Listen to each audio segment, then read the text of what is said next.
Hello there YouTube, it's Victor Gimmeabreakman, and I do apologize for the lack of videos. I've actually been making tons of videos, but for English students. Yeah, lots to catch up on. I think about you guys every day, about things I want to say to you, things I want to share with you. I'm wearing shorts and a t-shirt now because summer is upon us. Oh, not really, but it feels like we just skipped over spring. My left tendon in my arm, gonna cool that down a little bit, is still damaged, so I haven't been able to really put on the muscle anymore, but still working out the legs. Anyway, I've been really busy. I hesitate to tell you this, but because it's I don't really talk too much about exactly what I do. You guys know I have a school, but occasionally I'm asked to fill in at other schools because I've been around a lot. People know I'm dependable and all that. But apparently an ALT got fired from I don't know the whole story, and it's none of my business, and I don't ask. But an ALT got fired. By the way, this is not a strong zero. This is something my wife likes. It's only 7%, but we got another strong zero coming later. But I'm in my living room now. By the way, I live in a house. I did see someone post a comment. I don't remember where. That I lived in some old rundown shack. It's actually we bought the house new. It's about 12 years old now, but it's still in pretty good shape. In case anybody thinks that I live in a hovel or something, it's actually a pretty nice place. It's small, but it's a nice place. Cheers. So in case you don't know, an ALT, I guess it's an assistant language teacher. Is that what it stands for, ALT? Asshole language teacher, assistant language teacher. So an assistant language teacher was recently fired, or maybe the company he works with, their contract was terminated. Either way, they asked me to fill up, and it's kind of funny because this happened to me once 8 years ago or so. I don't remember how long ago, and it happened on April 1st. Like, they called me on April 1st, and I thought it was a joke because they're like, "Can you start in 3 days? We need someone to fill in for a while." While they find a full-time teacher. So anyway, I've got all these new classes at I won't even tell you what it is exactly. It might be an elementary school, it might be a junior high school, it might be a high school. No, it's not an elementary school, but okay, it's either junior high school or high school. In case someone wants to try to track me down. But it's either way, it's temporary, so you're wasting your time. The reason I'm careful about that is because there have been cases in the past, a long time ago, where people would call my school trying to get me fired from my own school, which is ridiculous. It's kind of funny. Anyway, so I've got all these new classes. So suddenly I've got all these textbooks that I've got to look at and prepare for. So I've been making videos for those students to help them. But it's really fun. The students are very energetic and very good. Most of them. Some of them have no interest. And actually, we have a few cases of students who have, they're just not interested in learning English.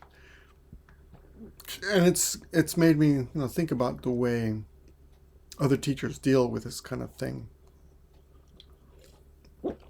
I remember a case many years ago where there was a student that was basically had some kind of mental problem, and we were not to force her or push her in any way, but we were to let her sit in the classroom, and I was okay with it, basically. Okay, well, still try to be friendly, still try to create a pleasant atmosphere in the classroom. But I remember another teacher, this guy, he was completely he didn't understand that it was kind of a mental problem. He was like, "I don't care, this student is terrible, never takes part." And he didn't hide his disdain for the student at all. It was kind of I was kind of surprised, actually. I've never heard of, most teachers they try, or they're interested, or they're uninterested, but I've never seen a teacher so much against a student, or really just seemed to kind of really dislike that student and not accept the fact that they had some other kind of issues going on that here that had nothing to do with the class. Maybe issues at home or maybe some trauma. Who knows? But anyway, by the way, this is a laundry video, which means I'm just gonna meander and talk. There's so many things I wanted to talk about. Things with my kids that I think are really fun and I wanted to record. And I do lots of videos. I took them to Nada about a week ago. It's been a week now? 2 weeks? Yeah, a couple weeks ago. And with another Gaijin dad here, Renman in Japan, and we took our kids to Nada together. We were like a gay couple because only fathers, no wives. It's kind of funny. Not that there's anything wrong with it. But that was fun. It was really fun to see the kids interacting with each other, with other kids, and running around, having fun in Nada with all the deer, the crazy deer there. Was it Nada? Yeah, it was Nada.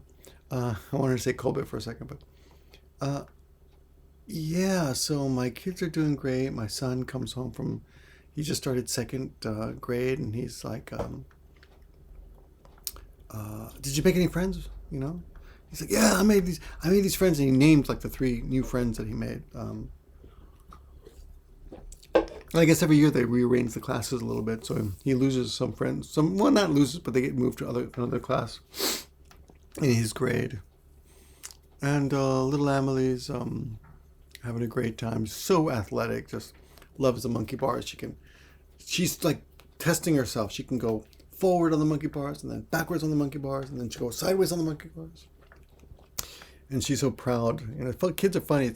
It's an age where they brag about everything. Like, I can do this, I can do that. A while ago they were bragging about being able to wipe their own butts, which is good. It's a nice brag. But the reason I'm leading into all this is because now that I have kids, of course, I'm much more concerned about issues that have to do with kids, even if they're not in Japan necessarily. And one of those things is the Don't Say Gay bill in Florida, which doesn't affect me at all personally, but my kids are that age, so it makes you think, it makes you wonder, and my sister lives in Florida, and she has a kid, and she's very concerned with this bill, and I teach a lot of adults in Japan that are in the sports world. And actually, I made a video that I was going to upload to Patreon, and I apologize to my Patreon followers. I told you guys I was going to upload these videos for you, and I do thank you for your support, and I really do appreciate it. But this video is really half being made out of guilt, because I'll tell you what happened. I made a video for Patreon 4 days ago on the bicycle, and I was riding to work and shooting the video, but then I turned it around so I could film more safely. But in the beginning of the video, you can see there was like toothpaste on my mouth, but it looked like some old homeless spittle on a camera, So when I checked out the video, I was like, oh geez, I look like a bum, So I didn't upload it. It's still on my computer. I mean, I guess I could, but it's kind of embarrassing. I look terrible. Not that I'm that vain, obviously. One of the things about YouTube that's my own downfall is that I purposely try not to take myself too seriously, which means I force myself to make videos in which I know I don't look that good. But having spittle on your face is, I think, a line I'd rather not cross. So anyway, suffice to say, I made a long video. It wasn't even that long. In fact, it's only, I think, 12 minutes or so, but there was spittle on my face in the beginning, so I never uploaded it. And this video is to make up to that, and also say hello to everyone else, not just Patreon people. Okay, so I teach a lot of people who are interested in transgender issues because they're in the sports worlds. So they see these issues about people like Ian Thomas, the University of Pennsylvania swimmer, or Penn State swimmer, I don't know which one. Anyway, someone in Pennsylvania who is a trans woman, is that how you say it? Born male and assigned the gender of male as a baby, but decided to change to transgender. Is that transition? That's it. To transition, and became a woman a couple of years ago, I guess. Used to compete as a male swimmer, but now competes as a female swimmer and is breaking a lot of records. Now, that issue and the issue of not allowing gender or sex to be even discussed from kindergarten age to third grade are issues that concern me for two reasons. One of them is because my students here in Japan who are in sports are concerned with that, and I have kids and I have a sister, two sisters actually, who have kids, and we discuss these things online. So we have our own little family chat, and we've gotten in discussions, and it hasn't been really aggravated or really contentious at all. But it's giving me pause to to think. At the end of the day, my first impression with the no, if you don't know about the don't say gay bill in Florida, which is a nickname, by the way, it's not really what the bill is called. The bill is called like HB 1433 or something, I don't know. But the premise of that law is that they don't want anyone to discuss gender or sex to children between ages of kindergarten age to third grade, which is 8 years old. So, to be honest, I don't think it's necessary at that age, right? The problem is, well, first of all, so it's not really a problem. It's just they're saying we don't want this to happen. It's almost like saying, well, there are no laws in a lot of states about bestiality, because it's not necessary to make such laws until it happens, and maybe this is a terrible comparison to make, but yeah, like it's almost like common sense. Like you don't have to make a law about something that people don't do. And in Florida, basically, it's been something that's not really a problem. It's not like people are talking about that with children so much. But there are some videos on YouTube on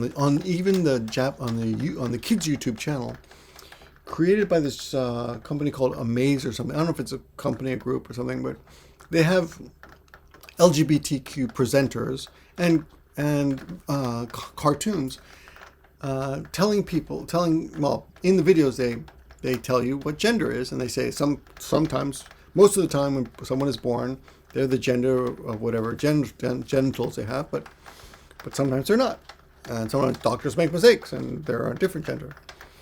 So they're explaining that. So I saw on Twitter, some woman was like, "I'm going to expose YouTube. Whenever you do a search for gender on YouTube, you get these videos, and they're for kids. So if your kid is, searching gender," but I'm like, what kid is searching gender? I don't think that's a problem. It is weird that those videos are even made, but I would think those videos would be shown to a kid by their parent. Like if my son and daughter wanted to learn about that stuff, maybe I would sit down with them and watch it and explain it to them. But some people, I think maybe even one of my sisters, though we haven't really discussed it in that much depth, some people think that just talking about it might increase the chance of your child becoming, oh my God, gay or bisexual or transgender. And I gotta admit, you don't want to put your kids in danger at all. So I would be lying if I said it didn't worry me at all. But I mean, from a logical point of view, you can't make a gay person straight, right?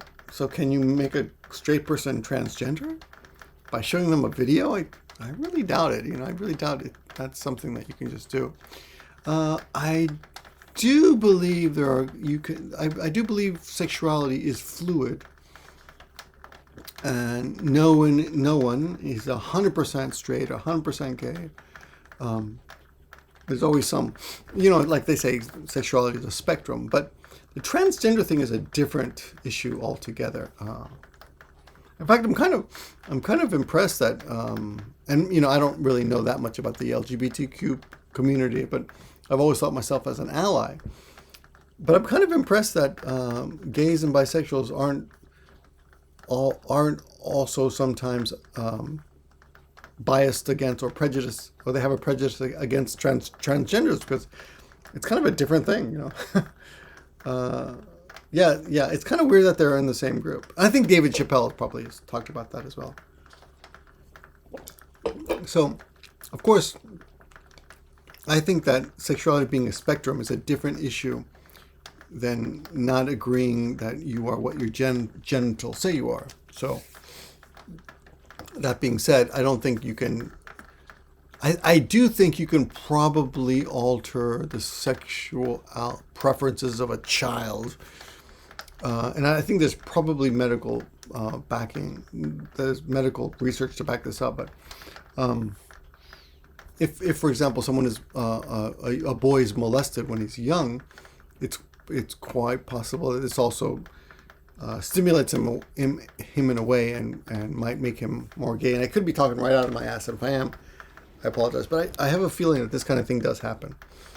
But it's not the rule. Like, it's not for sure, right? I'm sure there's some boys who've been sexually molested who did not grow up to be gay. But from what I've heard, it does happen. Anyway, that's a different issue because, and like again, I don't think it's that big a deal because sexuality is a spectrum. So I'm sure a part of me is probably open to bisexual experiences, but I'm not particularly interested in exploring that part of my sexuality, especially at this ripe old age. It's just, that boat has sailed. If I was ever going to experiment, it would have been a long time ago. I'm not going to do that now. And I haven't met the right man. So I'm going to get emails for this, I'm sure. Anyway, but the thing is, I've been questioning this, and I've been trying to think about this in a logical way. And I think the transgender swimmers and the issue of Don't Say Gay in Florida are kind of connected in that the big issue seems to be with, I think transgender seems to be more of a fear, or phobia than the gay issue. But for me, it all comes down to this. If we as a society agree that transgenders, and of course homosexuals, of course, I think that boat has already sailed. They're obviously members of the society. We're not Russia, where it's illegal, or China, or where else? Well, where else is, or Saudi Arabia, where homosexuality, Iran, those places. There are still countries in the world where homosexuality is illegal and frowned upon. But America's not one of those. We do have a lot of religious people, Christians and stuff, who think it's wrong. But as a society, I think it's pretty accepted, right? Homosexuality. But if we agree that transgenders are also members of the society and they deserve all the rights that everyone else has, then you can't really draw the line anywhere. You can't say, okay, you can be in our society and you can have all the rights, but you can't be a teacher to kids. Because then you're saying that there's something wrong with you. There's something wrong with them. And it's taken me a lot to get to that point where it's a logical step, right? If we say that they are the same, if trans women are women, then they deserve all the rights that women have. Right. Now, there are some things that are just ridiculous. Like, I heard, I don't know if this is true, but I heard that in England, if a trans woman wants to see a gynecologist, then the gynecologist has to agree to see her, even though there's nothing really that they can do because the parts are different, right? So I heard that things like that are happening. That seems kind of pointless to me and just a waste of resources. I mean,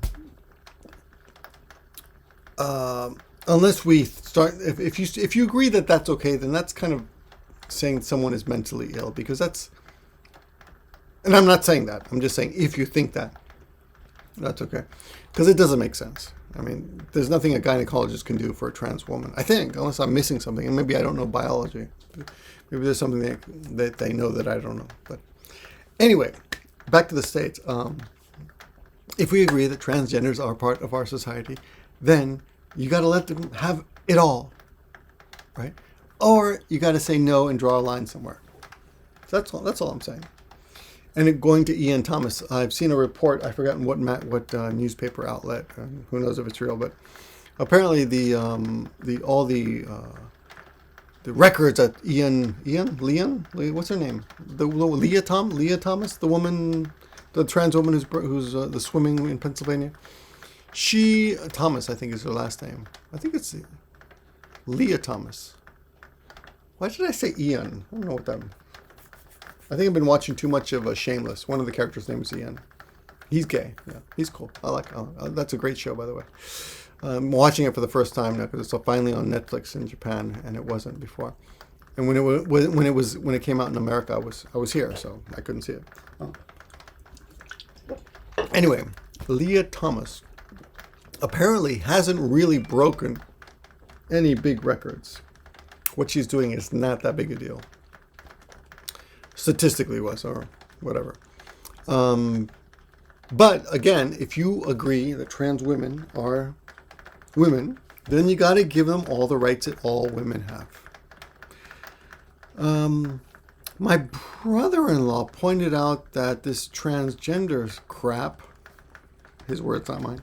No, maybe that's just, maybe I'm reading that into what he said, but that was my feeling of the way he felt about it. It's something that's just increasing every generation, and that didn't exist back in the day. People didn't do that, but it doesn't mean that they like 200 years ago they didn't exist. It just means maybe there was no door for them to open, so to speak. There's no path for them to take to come out of the closet, so to speak. There was no way for them to express their transgenderism. Just realized there's no pillow behind my back, right? Oh, that's better. You know? So maybe they've all, I mean, of course, I saw a picture of King Louie the other day. What channel was that? I forgot. And apparently he looked pretty transgender the way he dressed, but, excuse me, burp. So, when it comes down to it, that's what I think. Now, this is not an issue in Japan at all. And Japan is actually kind of, as a society, has been homophobic. And since I've been here, I think 30 years now. I think this is my 30th year or 31st year. Somebody do the math. I came in 1992. I think it's 31 years now. Yeah. Anyway, when I first came to Japan, I feel like Japan was much more homophobic on a local society level, like a regular person level. Like they're like the way the Americans are more accepting of blacks as entertainers, but are kind of racist in their own communities, you know, and you know that's true. There's so many stories of like racist white kids who are like my favorite sports hero is O.J. Simpson, and well, this is of course dated, and my favorite singer is Michael Jackson, and my favorite movie star is Eddie Murphy. So they're all blacks, right? But of course they're also racist about people in their own community. Anyway, I feel like in Japan it's like that. It was like that at least when I first came. If you made gay, I know you know Western cisgender white guys, whatever. Even though I'm not white, I'm Hispanic. I suppose in America. In Japan, I guess I'm white. We will make jokes about being gay, even though we're not, because we think it's funny, which is a kind of a sort of, I suppose, a sort of homophobia. But that's the generation I grew up with. But in Japan, you do that stuff, and people are like, kimachiwari, oh, that's so gross. Those kind of jokes just don't fly here, and didn't fly here, and still, I think, don't really fly here. And I don't make those kind of jokes anymore anyway, because I grew the fuck up. But of course, there are a lot of transgenders and homosexuals in Japanese, you know, talento or celebrity status. You know, famous. They're famous ones, right? But I think it's not that accepted, not that common. And there's no really gay rights of the G7. I've talked about this before, but of all the G7 countries, Japan has the worst record, I think. Maybe next to Turkey or something. I don't know if Turkey's G7, but anyway. Japan is terrible when it comes to LGBTQ rights. Like, there's no federal law that allows marriage here. It's not recognized. There are a few local districts and ku or areas where you can get married, and I think Shibuya is one. And apparently there's quite a few now. But even just a few years ago, Sapporo tried to make homosexual marriage illegal, which just shows you, what it's like. I mean, it shows you what the general mentality is like. Sapporo is a pretty major city. It's in Hokkaido. And when it comes to transgenders in sports and stuff, there are a few. And there's actually one in Nagoya, a basketball player who has transgendered from woman to transgender man now. And it's like a kind of her father's like a big deal businessman. I think she's half actually, but maybe not. I don't remember. But there are soccer players and fencers and Olympic fencers and stuff who've transgendered to come out of the closet. But it's been pretty scary for them, because there's no laws protecting their rights overall. When the 2020 Olympics came to Japan, the Olympic Committee has a general like bylaw or whatever rule that says we don't discriminate against anybody. So when Japan got the Olympics, they had to make they decided to pass a law that says we agree we don't discriminate against anybody, but there was no specific law allowing homosexuals to get married. And this disappointed a lot of the LGBTQ community here, which is not as, I want to say, militarized, but maybe that's not the right word. Maybe not as vocal as they are in America. I saw recently on Twitter, like the LGBTQ had a parade and they were charging for people to attend the parade, which seems kind of something I don't think you'd get away with in America. But the point is, they're not.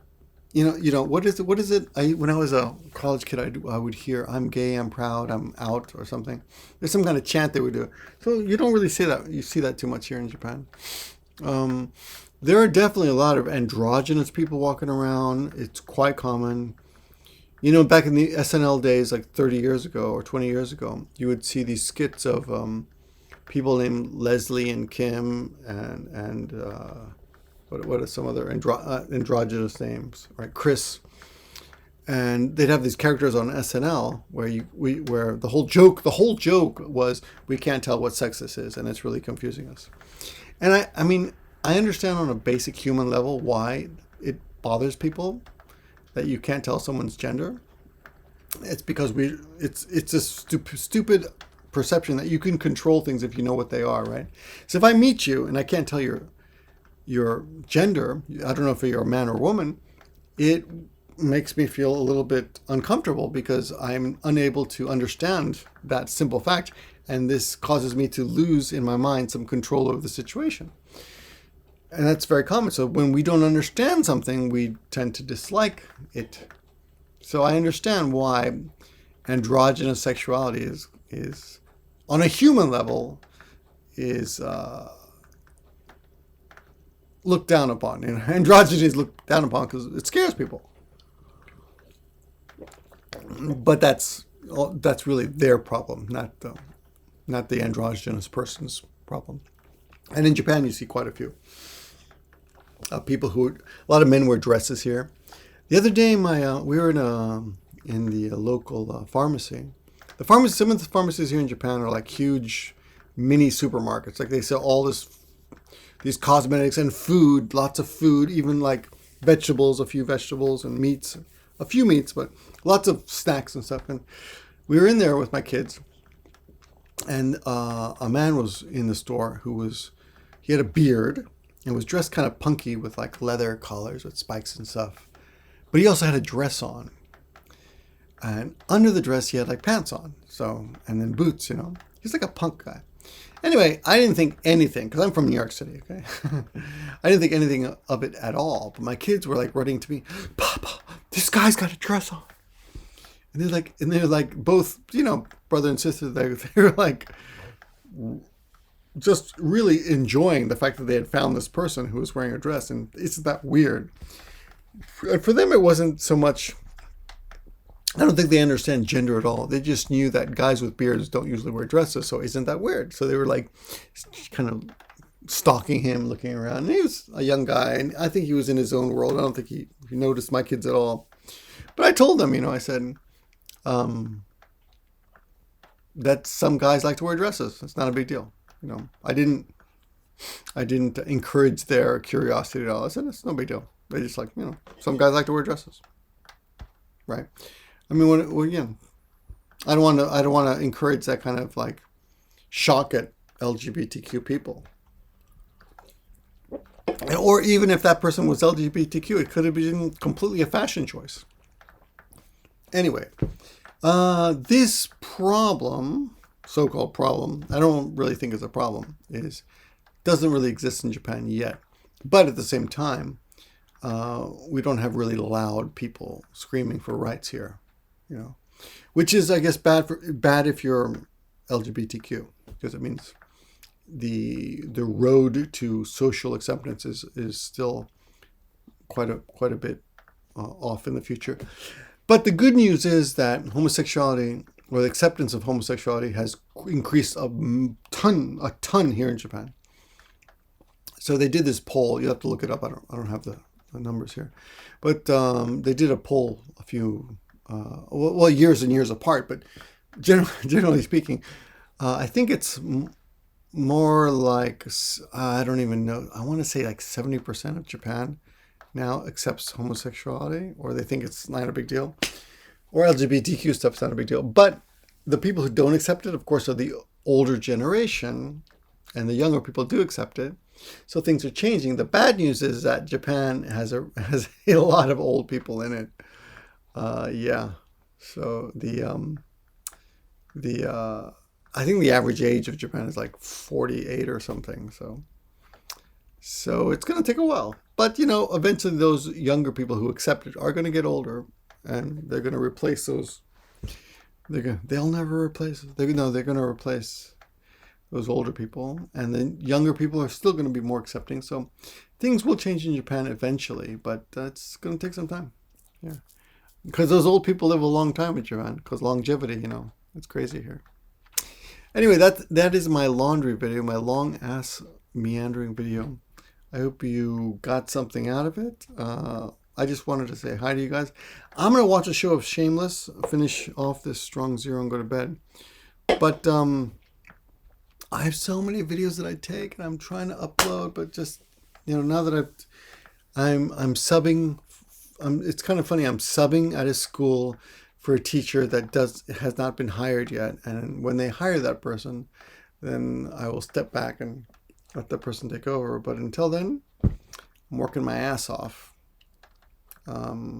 So yeah, that's my current situation. But I'm really enjoying all the work. I really love the new experiences and all the new students, and even if it's only temporary and only for a month or so,